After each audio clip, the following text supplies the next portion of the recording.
I'm Michael Bloom, chiropractor. Are you one of those people that cracks your own neck? You do it because you feel like it provides some relief and therefore you're in a bit of a habit of continually cracking your neck. You wouldn't be alone. It's a very, very common thing that I hear in practice. What I want to actually talk about is the cracking that we have in our neck if it's done in a way where you're just cracking it yourself versus the effect of when an adjustment is performed on a part of your neck that an experienced practitioner actually deems is dysfunctional. So there's a problem that we know is in the neck from our experience at determining where the problems lie. The problem is that the bones in that area is not moving as freely as it was designed to do.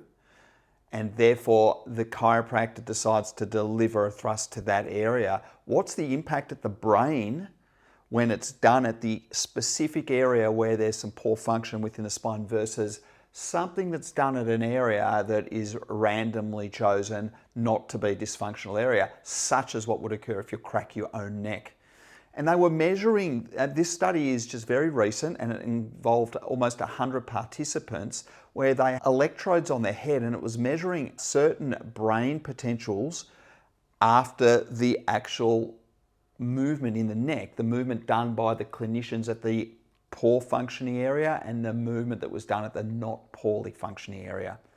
What they saw was a significant difference in the effect at the brain level, in particular a part of the brain called the prefrontal cortex, which is involved with integrating a lot of the information that your brain's constantly receiving from your environment, from your body, to enable you to exist in a healthy and safe manner, such as the ability to, remain balanced, predict upcoming movements that are required before they happen. That integration at the brain, well, that part of the brain was significantly impacted in a positive way when the thrust was delivered at the dysfunctional segment rather than at the non-dysfunctional segment.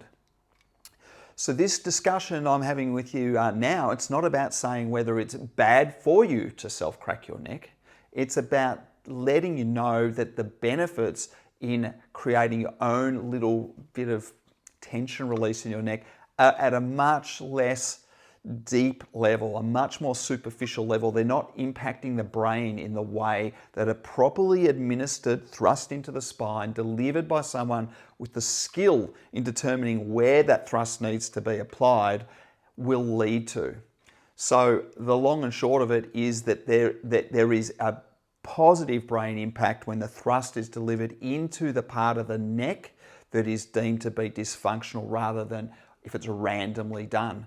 Hope this information is interesting to you. It's very new research in 2024, and I hope this information is useful to you and it gives you motivation to get under the skillful hands of a chiropractor that really knows what to feel for and what to do.